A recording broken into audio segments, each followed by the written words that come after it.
Todo el mundo ha sido injusticiado al menos una vez en la vida. Esa situación en la que hiciste todo bien, actuaste de buena fe, diste lo mejor de ti y aún así terminaste siendo el villano de la historia. Duele de una manera diferente. No es el dolor de haber cometido un error. Es el dolor de haber sido traicionado exactamente por quien ayudaste. Y si eso ya es difícil de soportar en una escala pequeña, imagina cuando no es una persona la que hace eso. Es toda una comunidad. Existe una verdad sobre los grupos humanos que a nadie le gusta admitir. Cuando aparece el miedo, cuando ocurre algo inexplicable, cuando la culpa colectiva empieza a pesar demasiado, las personas no buscan la verdad.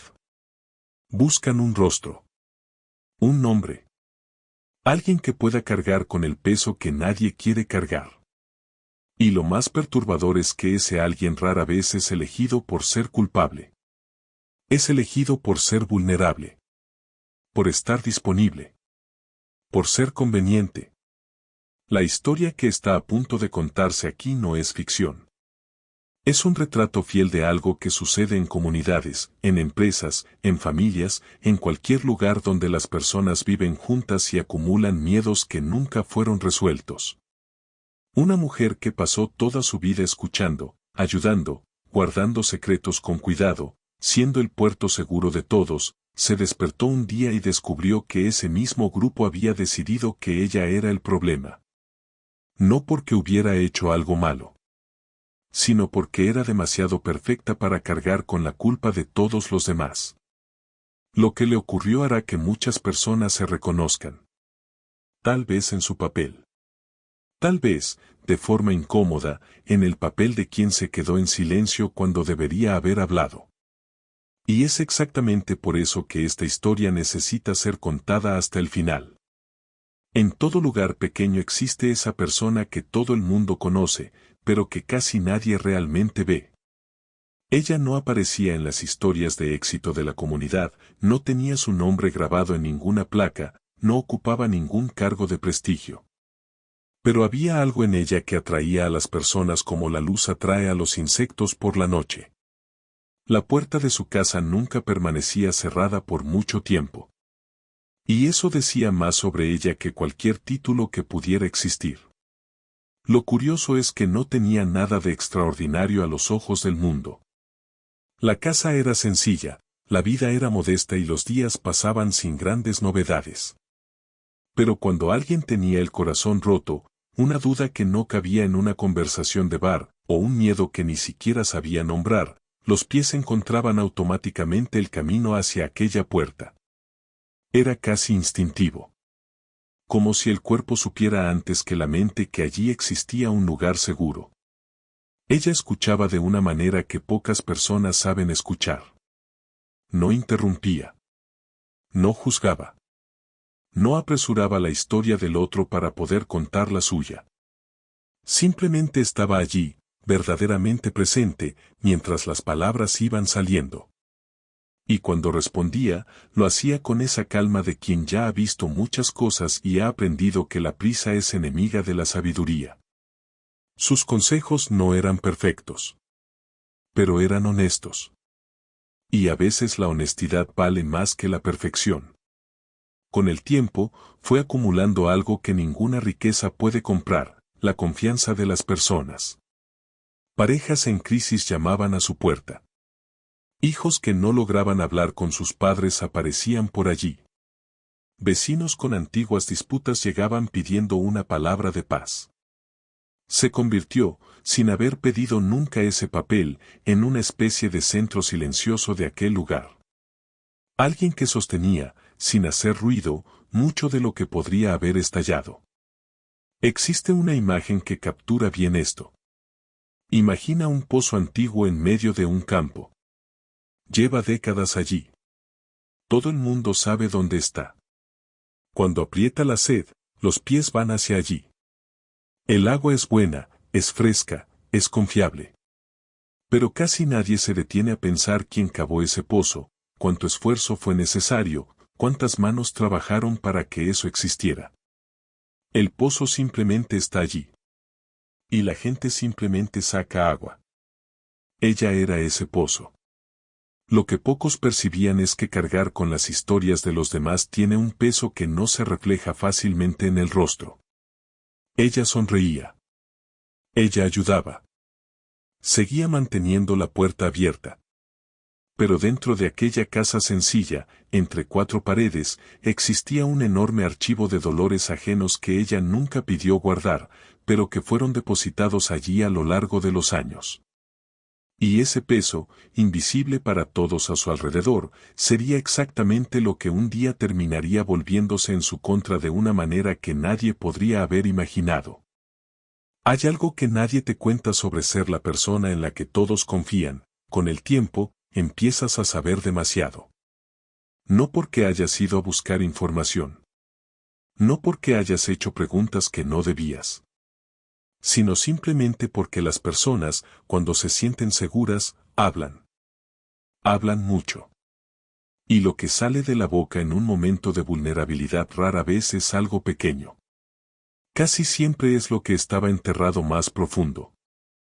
A lo largo de los años, ella fue escuchando historias que la mayoría de las personas se llevaría a la tumba. Supo de matrimonios que parecían perfectos por fuera y eran un campo de batalla por dentro. Escuchó sobre deudas ocultas que familias enteras desconocían. Se enteró de errores cometidos en el pasado que nunca fueron asumidos, de secretos que involucraban nombres respetados de aquel lugar. Cada visita traía un nuevo fragmento de una historia mayor que ella nunca pidió conocer, pero que llegaba de todos modos. Y ella guardaba todo. No por estrategia, no por interés. Lo guardaba porque así era ella. La confidencialidad no era una regla que seguía, era parte de su carácter. Nunca usó lo que sabía para beneficiarse, nunca difundió lo que no debía, nunca dejó escapar, ni siquiera en momentos de enojo, lo que había sido dicho en confianza. En cualquier lugar del mundo, este tipo de persona es rara. Y en comunidades pequeñas, donde el chisme circula más rápido que las buenas noticias, es aún más rara. Pero existe una paradoja cruel que probablemente ella nunca imaginó. En lugares donde todos se conocen, el silencio de una persona puede generar más desconfianza que las palabras de otra. Cuando alguien sabe mucho y no dice nada, las personas empiezan a preguntarse por qué. Empiezan a imaginar que se está ocultando. Y la mente humana, especialmente cuando está ansiosa, tiene un talento impresionante para llenar los vacíos con las peores posibilidades.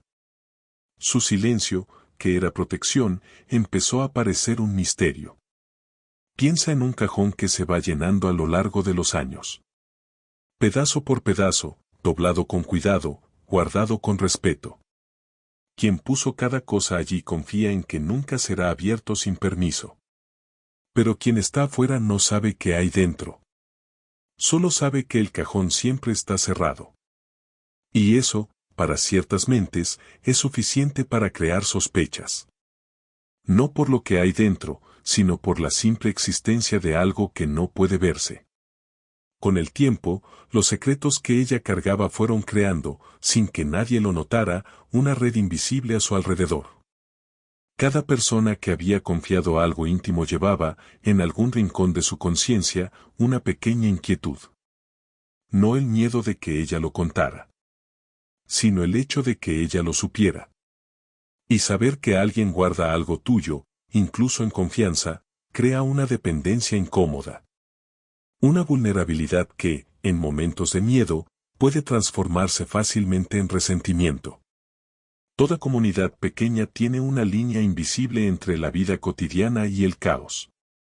La vida sigue su ritmo predecible, los días se repiten con pequeñas variaciones y las personas se acomodan en una sensación confortable de que saben cómo funcionan las cosas allí. Pero existe un tipo de acontecimiento que cruza esa línea sin pedir permiso. Un evento que no encaja en ninguna explicación disponible. Y cuando eso ocurre, el miedo que estaba dormido despierta de golpe. Aquella noche, algo rompió la rutina de ese lugar de una manera para la que nadie estaba preparado. Uno de los habitantes más influyentes de la región fue encontrado gravemente herido. No había testigos. Ningún rastro claro. Ninguna historia que encajara con otra. Lo único que quedó fue exactamente lo que más desestabiliza a una comunidad, el vacío de una respuesta que no llegó. Y el vacío, como siempre, empezó a llenarse de especulación. Lo que las personas rara vez perciben es que el miedo colectivo tiene su propia lógica. No necesita hechos para moverse. Necesita espacio. Y cuando no existe una explicación concreta, ese espacio aparece de inmediato. La ausencia de respuestas no calma a nadie, por el contrario, lo amplifica todo. Cada pequeño detalle empieza a parecer relevante. Cada coincidencia empieza a ganar peso. Y la necesidad humana de entender lo que ocurrió se transforma en una búsqueda desesperada de cualquier cosa que parezca una respuesta. La situación de aquel hombre influyente añadió otra capa de tensión. No era cualquier persona. Era alguien cuyo nombre tenía peso en ese lugar, alguien cuyos problemas automáticamente se convertían en problemas de todos. Cuando algo sucede con quien está en el centro de la comunidad, el temblor también se siente en los bordes. Y la presión por una explicación, por un culpable, por algún tipo de resolución, crece a una velocidad que asusta. Piensa en lo que ocurre cuando se va la luz de repente en una casa llena de gente. Por un instante, todos se detienen. El silencio es absoluto. Y luego, antes de que alguien encienda una vela, comienza el movimiento nervioso, las voces superpuestas, los brazos que se agitan en la oscuridad.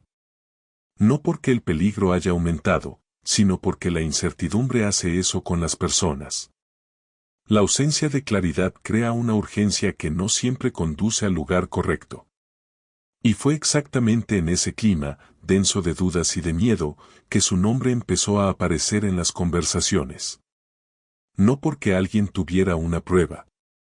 No porque existiera alguna conexión real entre ella y lo que había sucedido. Sino porque la mente colectiva, cuando está asustada, no busca la verdad con calma. Busca un punto de apoyo. Algo o alguien en quien depositar el peso de aquello que no logra comprender. Existe algo fascinante y al mismo tiempo aterrador sobre los rumores, nunca nacen de mentiras completas. Nacen de fragmentos de verdad, de coincidencias mal interpretadas, de detalles reales colocados en el contexto equivocado. Es precisamente esa mezcla lo que los hace tan peligrosos. Una mentira pura es fácil de desmontar. Pero un rumor que lleva dentro un grano de realidad tiene una capacidad de supervivencia que pocos logran combatir. Alguien comentó, en una conversación aparentemente sin importancia, que aquel hombre había visitado su casa unos días antes de lo ocurrido. Era verdad. Él había ido allí, como tantos otros ya lo habían hecho, a buscar una conversación, un consejo, o quizás solo un momento de escucha. Pero ese detalle verdadero, lanzado en medio del miedo colectivo, adquirió una coloración completamente diferente. De repente, una visita común se convirtió en una conexión sospechosa. Y el engranaje empezó a girar. Lo que vino después siguió una lógica que cualquiera que haya vivido en un grupo pequeño reconocerá. Cada nueva voz añadió una pieza. Uno recordó que ella siempre parecía saber cuando algo malo estaba a punto de suceder. Otro dijo que sabía demasiadas cosas sobre la vida de las personas. Un tercero trajo una historia antigua, vagamente relacionada, que de pronto parecía encajar. Y así, sin que nadie lo hubiera planeado, se fue construyendo una narrativa. No basada en hechos, sino en impresiones superpuestas. Los rumores funcionan como una bola de nieve cuesta abajo. Al principio es pequeña, casi inofensiva. Pero con cada vuelta se le pega algo más. Y cuando llega al final de la pendiente, ya se ha convertido en algo que nadie puede sostener con una sola mano. El problema es que, a diferencia de la bola de nieve, el rumor no se detiene al llegar abajo. Sigue rodando, entrando en lugares que ni imaginabas que existían, llegando a oídos que nunca esperabas. El detalle más cruel de esta historia es que los elementos usados contra ella eran, en realidad, sus mayores cualidades.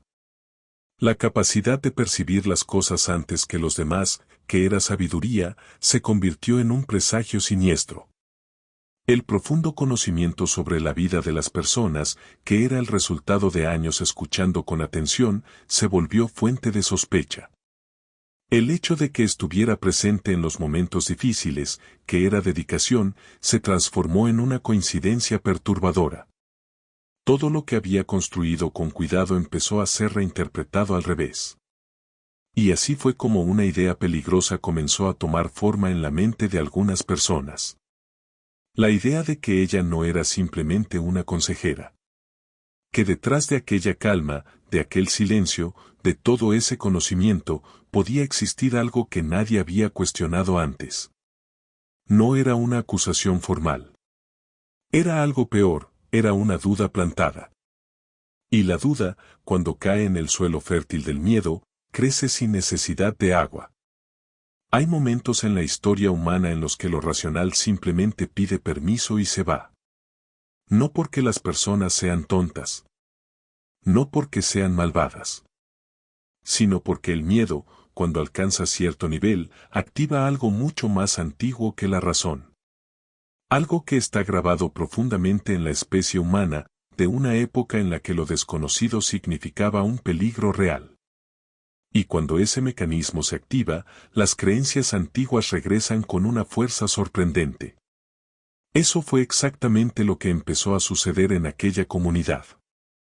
A medida que pasaban los días sin respuestas, sin explicaciones, sin resolución, el espacio que la razón había dejado vacío comenzó a ser ocupado por otra cosa. Algunos empezaron a recordar historias antiguas, de esas que contaban los abuelos y que los adultos solían descartar como exageraciones. Otros comenzaron a conectar eventos del pasado que, vistos por separado, no significaban nada, pero que juntos parecían formar un patrón. Y los patrones, incluso los imaginarios, tienen un enorme poder sobre la mente humana. Su nombre empezó a aparecer en medio de esas conversaciones de una manera diferente. Ya no como sospechosa de un crimen, sino como el centro de algo mayor, más difuso, más difícil de combatir precisamente porque no necesitaba pruebas.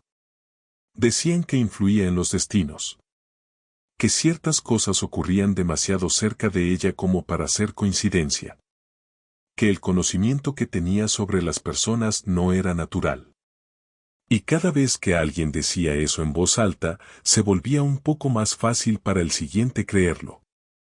Existe un fenómeno psicológico llamado sesgo de confirmación que, en lenguaje simple, significa lo siguiente: cuando la mente ya decidió lo que quiere creer, empieza a haber pruebas de ello en todas partes. Una hoja que cae en el momento equivocado se vuelve una señal. Una mirada que dura un segundo más se convierte en intención. Una frase dicha sin malicia se transforma en una amenaza velada. La mente no se está mintiendo a sí misma a propósito, realmente empieza a ver aquello que busca. Y cuando una comunidad entera entra en ese modo, el efecto se multiplica de una forma aterradora. Imagina una chispa en un campo seco. Por sí sola sería casi nada. Pero el campo estaba reseco de miedo, de incertidumbre, de secretos acumulados. Y la chispa de la superstición encontró exactamente el ambiente adecuado para propagarse. Cada nueva historia alimentaba la siguiente. Cada coincidencia recordada daba combustible a otra capa de desconfianza. Y ella, en el centro de todo eso, ni siquiera sabía con certeza lo que estaba creciendo alrededor de su nombre.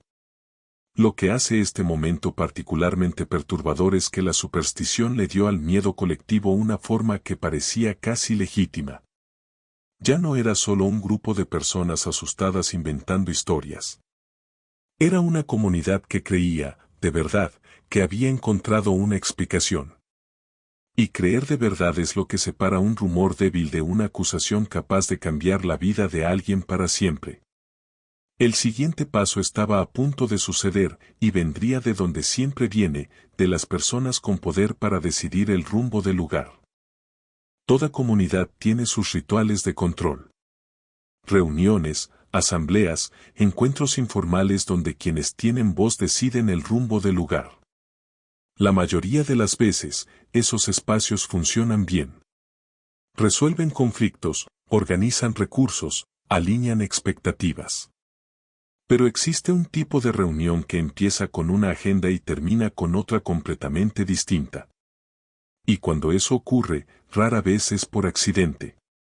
Los líderes convocaron el encuentro con una justificación que sonaba razonable: discutir la seguridad de la comunidad después de lo que había ocurrido. Era un tema legítimo, incluso necesario.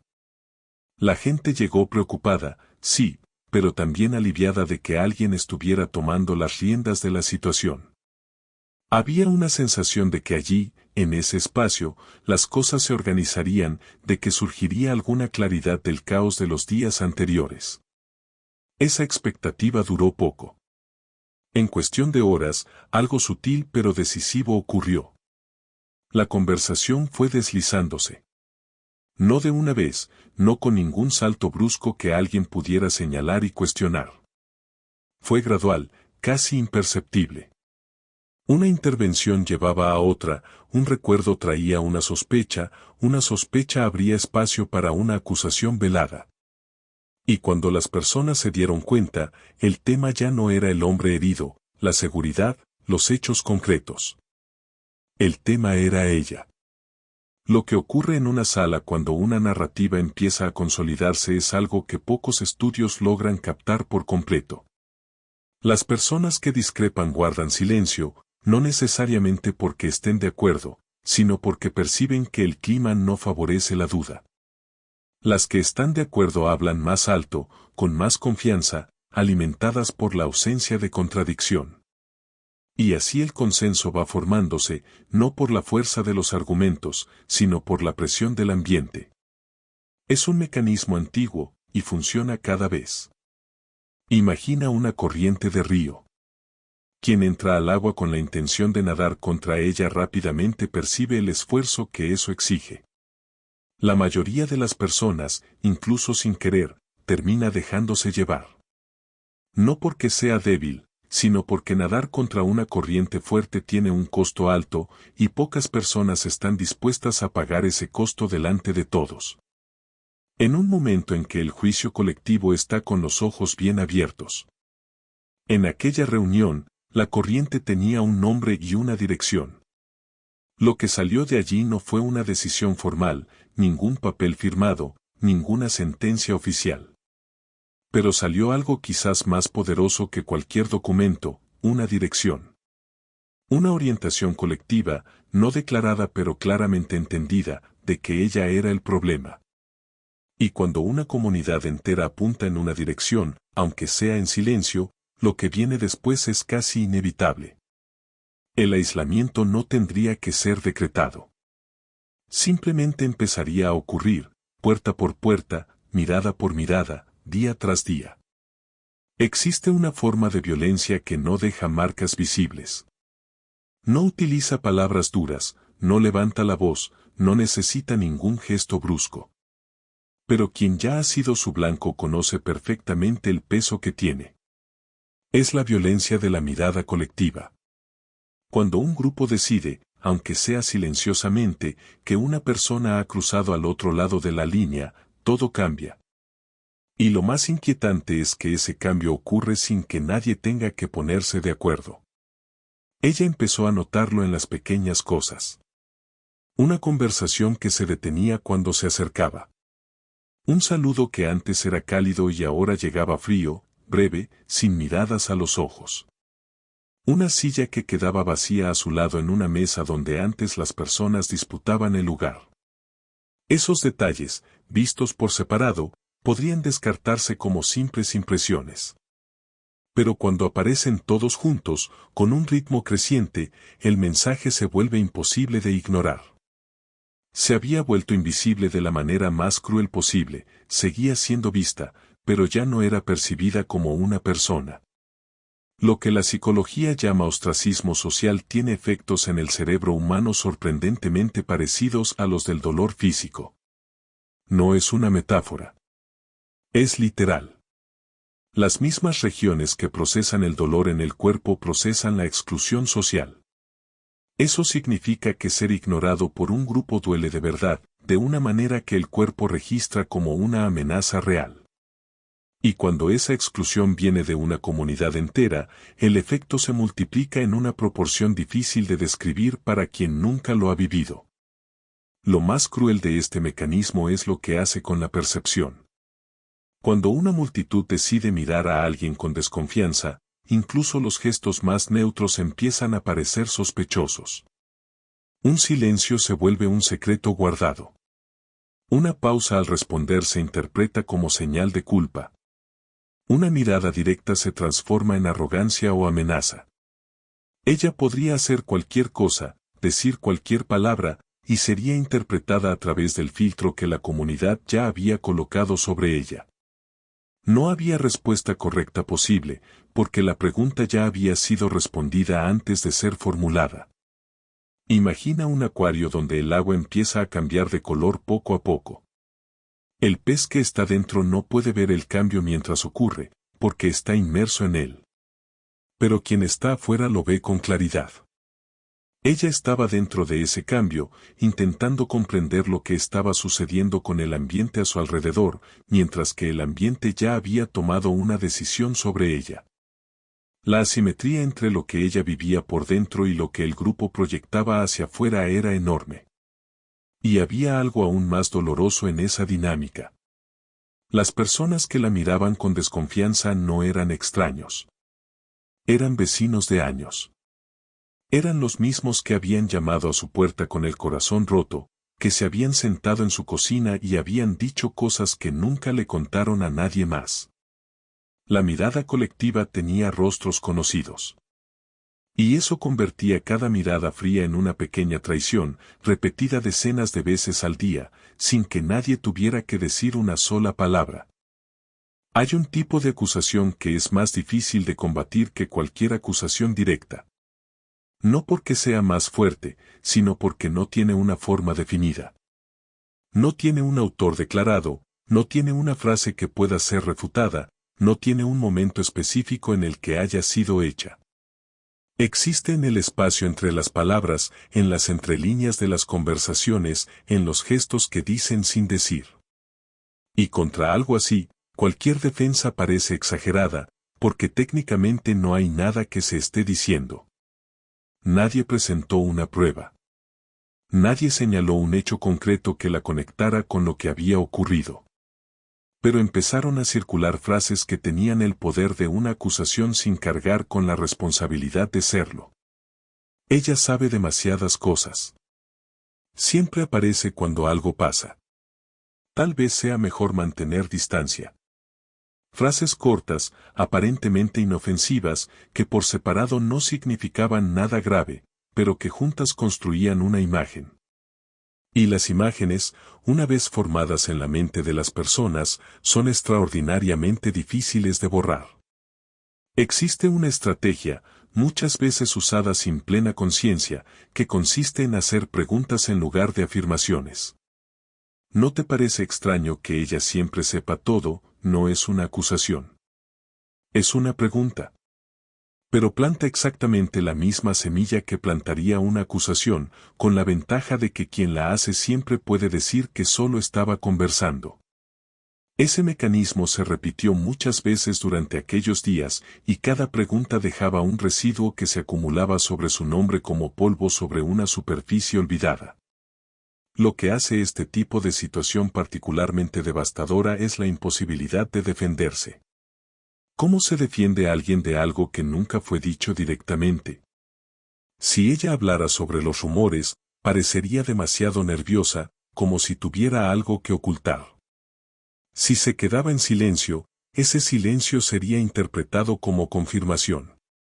Si intentaba acercarse a las personas, podría parecer que estaba tratando de controlar la narrativa. Cada camino posible había sido bloqueado por la propia naturaleza difusa de las insinuaciones. Era una trampa sin barrotes visibles. Imagina un espejo ligeramente empañado. La imagen que aparece no es falsa de principio a fin. Tiene rasgos reales, contornos reconocibles. Pero la neblina distorsiona lo suficiente para que el reflejo parezca algo diferente del original. Las insinuaciones funcionaban exactamente así. Tomaban cosas reales, su presencia en los momentos difíciles, el conocimiento que había acumulado, la calma que siempre había mostrado. Y las empañaban con una capa de sospecha que cambiaba por completo lo que las personas veían. Y lo más revelador de todo era lo que esas frases evitaban mencionar. Nadie hablaba de las veces que ella había ayudado. Nadie recordaba las puertas que había abierto, las crisis que había ayudado a resolver, las personas que habían salido de su casa más livianas de lo que habían entrado. Ese borrado selectivo no era accidental. Era necesario para que la narrativa funcionara. Porque si la historia completa se contara, la acusación implícita no sobreviviría ni un solo día. El aislamiento rara vez llega de golpe. No aparece una mañana con maletas en la puerta y una carta de despedida. Se instala poco a poco, casi con cortesía, como si pidiera permiso a cada paso. Primero es una pequeña ausencia aquí, un espacio vacío allá. Luego es la suma de esas ausencias la que empieza a pesar. Y cuando la persona se da cuenta de la magnitud de lo que está ocurriendo, el proceso ya ha avanzado lo suficiente como para que revertirlo parezca imposible. Las primeras señales fueron prácticas, concretas, imposibles de ignorar. Los clientes que siempre llegaban con regularidad empezaron a espaciar sus visitas.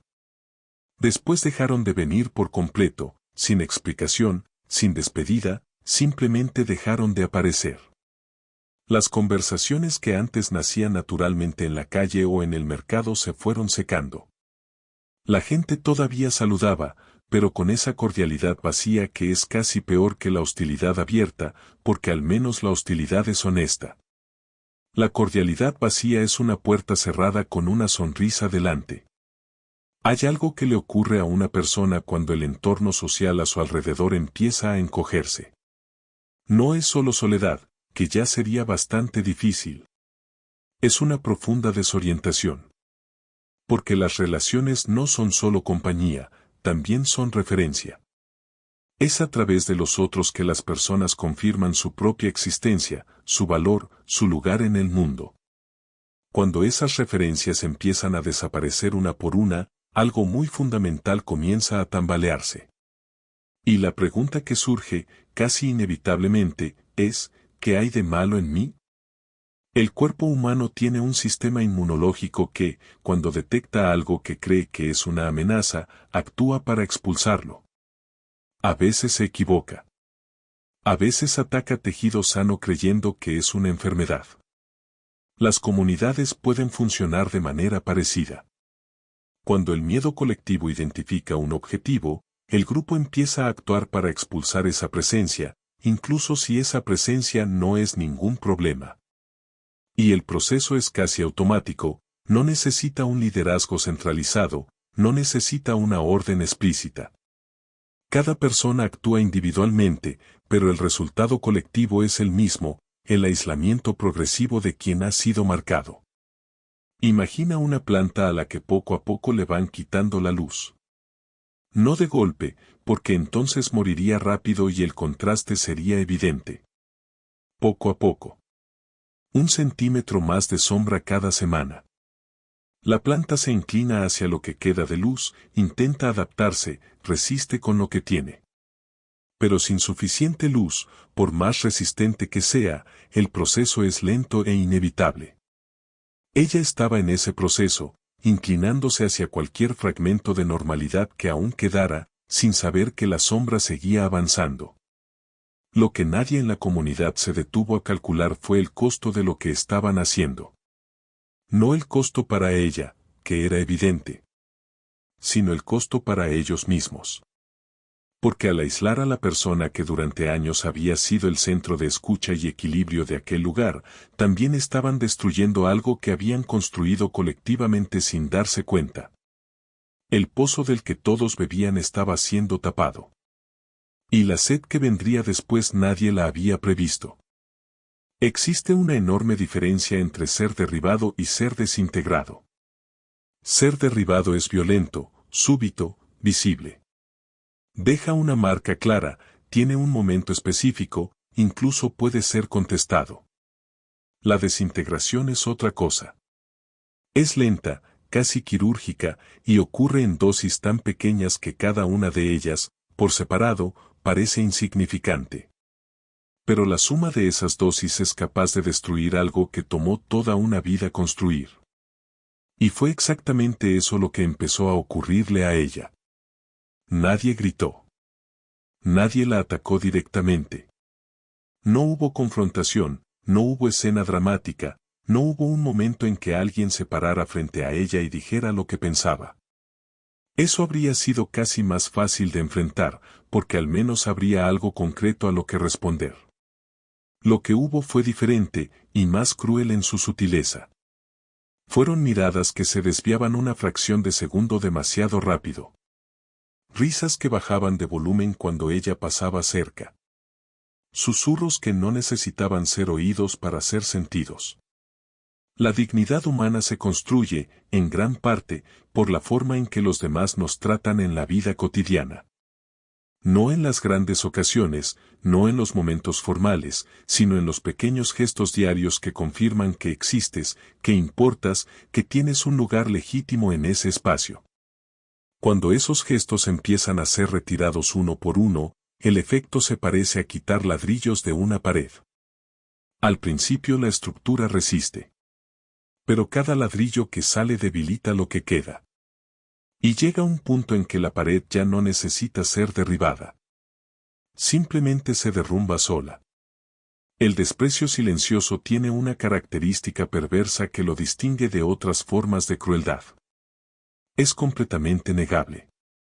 Cada persona que participaba en aquello podía, si se le preguntaba, decir honestamente que no había hecho nada. Y técnicamente estaría en lo cierto. Ningún acto aislado era lo suficientemente grave como para ser señalado. Pero el conjunto de esos nadas formaba algo muy concreto, algo que ella sentía en la piel todos los días, sin tener suficiente vocabulario para explicarlo a quien no lo estaba viviendo. Piensa en el agua cayendo gota a gota sobre una piedra. Una gota no hace nada. 100 gotas no producen nada visible. 1000 gotas empiezan a dejar una marca. 10.000 gotas empiezan a excavar. Y con el tiempo suficiente, el agua blanda rompe la piedra dura. El desprecio colectivo funcionaba así. Cada mirada fría era una gota. Cada susurro era una gota. Cada puerta que se cerraba era una gota. Y la piedra, por más sólida que fuera, estaba siendo excavada desde dentro sin que nadie necesitara levantar un martillo. Lo que hacía todo esto aún más difícil de soportar era la memoria. Ella conocía a esas personas. Sabía los nombres de sus hijos, las historias de sus familias, los miedos más íntimos que habían sido compartidos en su cocina. Y eran esas mismas personas las que ahora fingían no verla. Existe un dolor particular en ser despreciado por quienes ayudaste, un dolor que va más allá de la injusticia y llega a un lugar más profundo. Un lugar que cuestiona si valió la pena haber sido quien ella fue durante todos aquellos años. En todo proceso colectivo de juicio, por más uniforme que parezca la superficie, siempre existe una fisura. Un punto donde la narrativa no cierra del todo, donde la lógica tropieza consigo misma, donde alguien, en algún momento, siente ese silencioso malestar de quien percibe que está participando en algo que no está completamente bien. La cuestión nunca es si esa duda existe. La cuestión es qué hacen las personas con ella cuando aparece. Algunos vecinos comenzaron a sentir ese malestar. No eran muchos, pero eran suficientes para que la pregunta surgiera en voz baja en algunos rincones de aquel lugar. Y la pregunta era simple, casi demasiado obvia, ¿y si ella no hizo nada? 3 palabras que cargaban el peso de deshacer todo lo que se había construido en las últimas semanas. 3 palabras que, si se hubieran dicho en voz alta en el lugar adecuado, podrían haber cambiado por completo el rumbo de los acontecimientos. Pero que, la mayoría de las veces, permanecieron exactamente donde nacieron, dentro de la mente de quien las pensó. Existe un fenómeno que los psicólogos llaman ignorancia pluralista. En términos simples, ocurre cuando la mayoría de las personas en un grupo discrepa en silencio, cada una creyendo que las demás sí están de acuerdo, y por eso nadie habla. El resultado es que una idea que pocos realmente apoyan parece contar con el respaldo de todos, simplemente porque nadie tuvo el valor de ser el primero en decir que no estaba de acuerdo. En aquella comunidad, ese fenómeno estaba en plena operación. La duda existía en muchos corazones. Pero cada corazón asumía que estaba solo en ella. Expresar esa duda en público tenía un costo que la mayoría no estaba dispuesta a pagar. Significaba enfrentarse a la multitud en un momento en que la multitud tenía una dirección clara y una energía fuerte. Significaba ser visto como alguien que estaba del lado equivocado, que estaba defendiendo el problema, que quizá tenía algún motivo sospechoso para hacerlo. En comunidades pequeñas, donde la reputación se construye durante años y puede dañarse en días, ese riesgo se toma muy en serio. Y así la duda fue siendo tragada una y otra vez por personas que, en el fondo, sabían que algo no estaba bien. Piensa en lo que ocurre cuando alguien dentro de un grupo percibe que el grupo está tomando una dirección equivocada. La presión para callar es enorme, incluso sin que nadie tenga que ejercerla activamente. El simple hecho de ser el único que piensa diferente ya crea un malestar físico, una tensión que el cuerpo quiere resolver lo más rápido posible. Y la forma más rápida es quedarse en silencio. Asentir sin hablar. Dejarse llevar por la corriente. Pocos tienen la combinación de claridad y valentía necesaria para nadar contra ella cuando llega ese momento. Lo que quedó de ese silencio colectivo fue una culpa que no apareció de golpe, sino que fue creciendo lentamente en quienes dudaron y se quedaron callados. Porque, en el fondo, quien guarda silencio frente a una injusticia participa de ella de alguna manera. No de la misma forma que quien actúa directamente, pero participa. Y esa participación pasiva, con el tiempo, pesa. A veces pesa más que cualquier acción directa, porque no puede confesarse, no puede repararse, no tiene un momento claro en que ocurrió y que pueda ser señalado y enfrentado. Toda historia tiene una superficie y un fondo. La superficie es lo que las personas cuentan, lo que circula en las conversaciones, lo que entra en los rumores y sale transformado en una narrativa colectiva. El fondo es otra cosa. Es lo que realmente estaba ocurriendo antes de que cualquier acontecimiento saliera a la luz, lo que existía debajo de todo, silencioso y acumulado, esperando una oportunidad para moverse. Y en las situaciones en que una comunidad se vuelve contra alguien, el fondo casi siempre es más revelador que la superficie. Con el tiempo, algunos observadores más atentos empezaron a notar algo que la agitación de los primeros días había ocultado. La comunidad no estaba tan unida como parecía. Bajo la apariencia de armonía que cualquier lugar pequeño cultiva con cuidado, había conflictos antiguos que nunca se habían resuelto. Peleas familiares que fueron barridas bajo la alfombra. Deudas que nunca se pagaron ni se olvidaron. Traiciones que fueron fingidas como perdonadas, pero que seguían ardiendo en silencio. El lugar cargaba con un peso que nadie asumía, pero que todos sentían. El problema con los conflictos no resueltos es que no desaparecen. Se quedan allí, fermentando, esperando. Y cuando aparece una situación de crisis, cuando el miedo colectivo crea una energía que necesita una dirección, esos conflictos antiguos encuentran una salida disfrazada. Culpar a alguien de fuera, o a alguien que puede ser colocado fuera, resuelve varias cosas al mismo tiempo sin que nadie tenga que admitir nada. La tensión encuentra un escape. La culpa tiene una dirección. Y los secretos permanecen enterrados. Ella, sin saberlo, se había convertido en la solución perfecta para un problema que nadie había admitido que existía. Culparla daba una explicación al acontecimiento inexplicable. Unía a personas que en realidad estaban en lados opuestos de viejos conflictos, porque tener un enemigo común es el atajo más rápido para crear una falsa sensación de cohesión. Y, quizá más importante que todo, mantenía los secretos que ella guardaba exactamente donde estaban, enterrados. Porque si ella se iba, las historias se irían con ella. Imagina una casa con humedad en las paredes. El problema real está en la estructura, en la filtración que entró por algún punto débil y se fue extendiendo lentamente. Pero en lugar de abrir la pared, encontrar el origen y resolverlo de verdad, el dueño decide pintar por encima. Queda bonito por un tiempo. La mancha desaparece de la vista. Pero la humedad sigue allí, y en algún momento volverá a aparecer, más fuerte, en otro lugar. La comunidad estaba pintando por encima. Y ella era la pintura.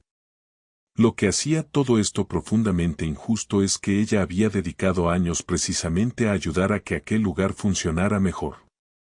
Había escuchado los conflictos, había aconsejado con sabiduría, había guardado secretos que, si salían a la luz, habrían causado daños reales. Y la recompensa por todo eso fue convertirse en el depósito de una culpa colectiva que nunca fue suya. La ironía era casi insoportable, cuanto más había ayudado, más útil se volvía como chivo expiatorio. Y cuanto más útil como chivo expiatorio, más inevitable se volvía lo que estaba por venir. Existe una lógica fría y calculada en el proceso de elegir un chivo expiatorio, incluso cuando esa elección ocurre de manera completamente inconsciente. No es aleatoria. No es casualidad que ciertas personas sean elegidas y otras no. Hay criterios invisibles que operan bajo la superficie emocional, criterios que hacen de algunas personas blancos perfectos y de otras blancos imposibles. Y cuando esos criterios se alinean en una sola persona, el resultado es casi inevitable. Ella reunía todo lo que un chivo expiatorio necesita ser. Era lo suficientemente presente como para ser conocida, pero lo suficientemente aislada como para no tener una red de protección sólida. Sabía demasiado como para ser ignorada, pero no tenía el poder suficiente para defenderse.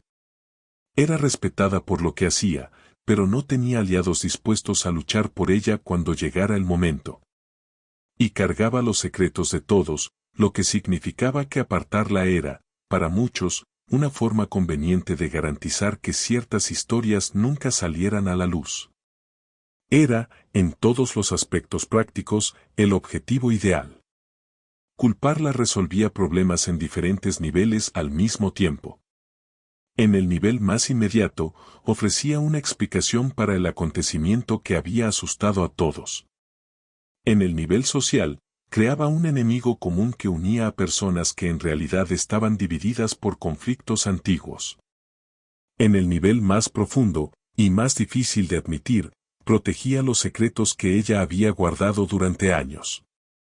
Cada persona que tenía algo que ocultar tenía, consciente o inconscientemente, una razón adicional para participar en el proceso de apartarla. La lógica era perversa, pero era eficiente. Existe un concepto antiguo, presente en culturas de muchas partes del mundo, que describe exactamente este mecanismo. El ritual del chivo expiatorio existe desde hace milenios porque responde a una necesidad humana real, la necesidad de transferir culpa, miedo y vergüenza a algo externo cuando cargarlos internamente se vuelve insoportable. Lo que cambia con el tiempo no es la necesidad. Es la forma que toma. En lugar de rituales formales, hoy se manifiesta en rumores, en reuniones, en aislamientos progresivos. El envoltorio cambió. El contenido es el mismo. Imagina a un grupo de personas cargando una piedra demasiado pesada. En algún momento, alguien sugiere, quizás ni siquiera con palabras, que si lanzan la piedra sobre una sola persona, los demás quedarán libres. No importa si esa persona merece cargarla. Importa que está disponible, que es posible, que resuelve el problema inmediato de quienes están exhaustos. Es una lógica cruel, pero es una lógica que la desesperación vuelve seductora. Y las comunidades bajo presión son expertas en encontrar esa lógica sin necesidad de nombrarla. Lo que la convertía en el chivo expiatorio perfecto era, al final, lo mismo que la hacía una persona extraordinaria. Su dedicación, su conocimiento, su presencia constante, su capacidad de guardar secretos. Sus mayores virtudes fueron transformadas en las razones perfectas para que fuera ella, y no otra persona, quien cargara con el peso de todo aquello. Y ella, sin haber hecho nada más que ser quien era, estaba a punto de pagar el precio más alto por ello. Existe una diferencia profunda entre rendirse y decidir. Rendirse carga con la sensación de derrota, con la idea de que el otro lado ganó, de que la resistencia llegó a su límite y ya no pudo más. Decidir es otra cosa. Es un acto de claridad. Es el momento en que una persona mira la situación con los ojos abiertos, evalúa lo que tiene delante y elige conscientemente el camino que va a tomar. No siempre es un camino fácil. Pero es un camino elegido. Y esa diferencia cambia por completo lo que significa dar ese paso. Ella no se despertó aquel día con un plan elaborado.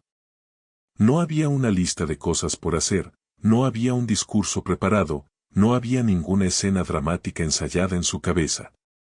Lo que había era una claridad que había ido llegando poco a poco, a lo largo de días y semanas, y que aquella mañana simplemente estaba completa. La claridad de que el lugar donde había construido su vida había dejado de ser un lugar que la reconocía.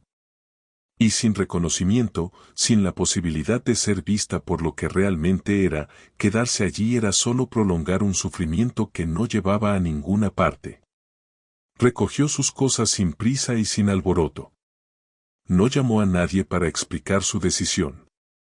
No escribió cartas, no dejó mensajes, no buscó la última palabra que tantas personas imaginan necesitar cuando se van. Había algo profundamente digno en esa ausencia de drama. Como si supiera que cualquier intento de explicarse se desperdiciaría en un ambiente que ya había decidido qué pensar de ella. El silencio de su partida era, en sí mismo, una respuesta más elocuente que cualquier discurso. Existe una sabiduría que pocos logran practicar y que tiene que ver con saber cuándo dejar de luchar por lo que no quiere ser ganado. No toda batalla merece ser peleada. No todo espacio merece ser disputado. A veces, la mayor demostración de fuerza no es resistir, sino reconocer que un lugar que no te ve no merece la energía que gastarías intentando ser visto. Ella había llegado a ese entendimiento. Y hay una enorme valentía en ese tipo de claridad, una valentía mucho más difícil que la de confrontar. Imagina un río que encuentra una roca en su camino. No se detiene. No retrocede. No intenta convencer a la roca de que debería moverse. Simplemente encuentra otro camino, rodea el obstáculo y sigue adelante con la misma fuerza de antes.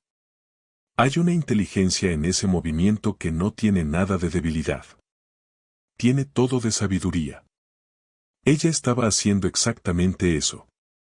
No estaba siendo empujada. Estaba eligiendo un camino diferente, con la dignidad de quien sabe que su valor no dependía de la validación de aquel lugar. Se fue sin mirar atrás. No por indiferencia, no por rabia, no por falta de amor por lo que había construido allí, sino porque mirar atrás, en ese momento, habría dado al lugar un poder que ya no merecía tener. La vida que había vivido en aquella comunidad, el bien que había hecho, las personas a las que había ayudado, nada de eso desaparecía con su partida. Quedaba allí.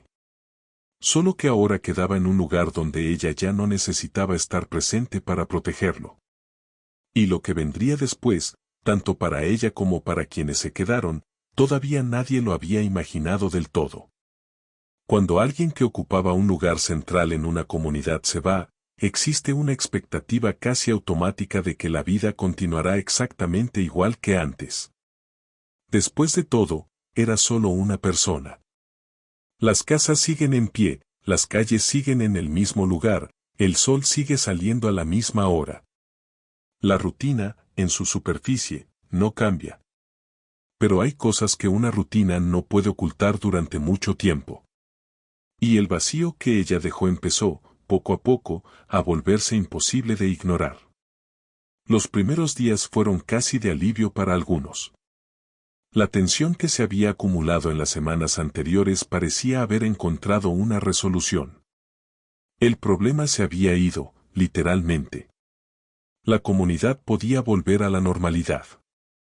Pero la normalidad que volvió era ligeramente distinta de la que existía antes, y esa diferencia era lo bastante sutil como para que nadie quisiera nombrarla directamente. Como una canción que has escuchado toda la vida y que de repente suena con una nota faltante. Sientes que algo está mal antes de poder identificar qué.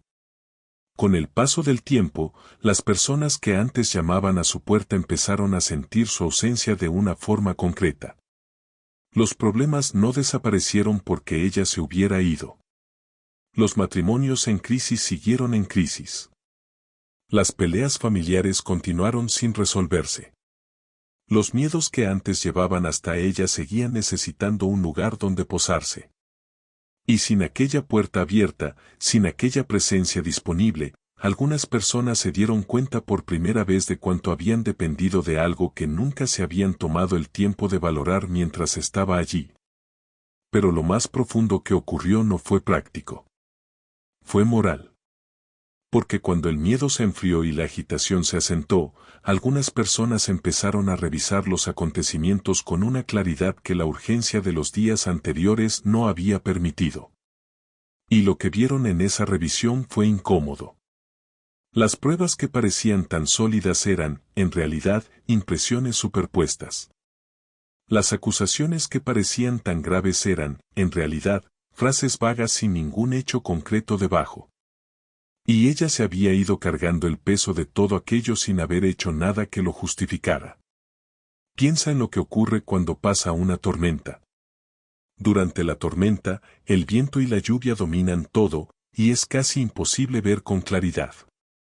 Pero cuando el cielo se despeja, lo que quedó destruido aparece con una nitidez que en medio de la tempestad no se podía ver.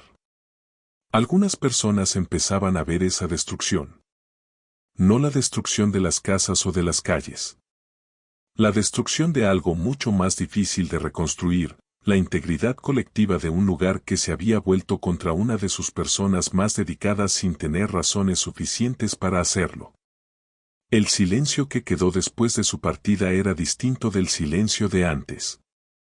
Antes era el silencio de un lugar que funcionaba, que tenía sus ritmos y sus personas en su sitio. Después era el silencio de un lugar que había hecho algo que no podía deshacerse y que estaba empezando, lentamente, a comprender la magnitud de lo que había perdido.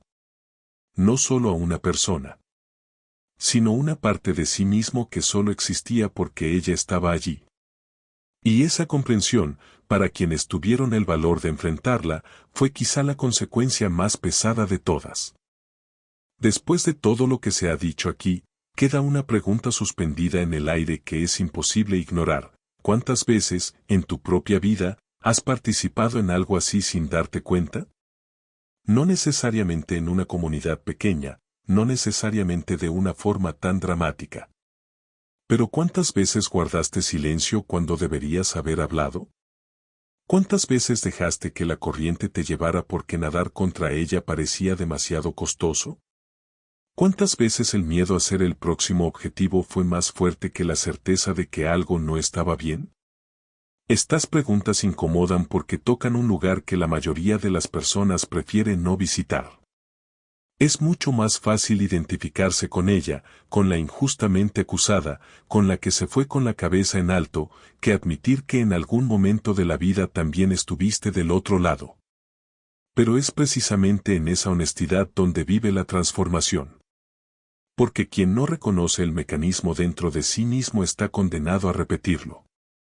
La historia de ella termina con una partida silenciosa y una comunidad que quedó con el peso de lo que había hecho. Pero tu historia todavía se está escribiendo. Aún tienes la oportunidad de ser la persona que hace la pregunta que nadie quiere hacer. De ser la voz que interrumpe la corriente. De ser quien mira al chivo expiatorio y dice, en voz alta, que eso no está bien. Ese tipo de valentía no necesita ser grandiosa. Necesita ser real. Y necesita aparecer antes de que sea demasiado tarde. Pero esta historia no fue el único caso en que una multitud participó en la destrucción de la dignidad de alguien. Existe otra historia aún más perturbadora, ya disponible aquí en el canal. Una situación en la que todo un pueblo observó mientras la dignidad de una mujer era destruida delante de todos, y nadie hizo nada. El silencio colectivo fue tan cruel como cualquier acusación.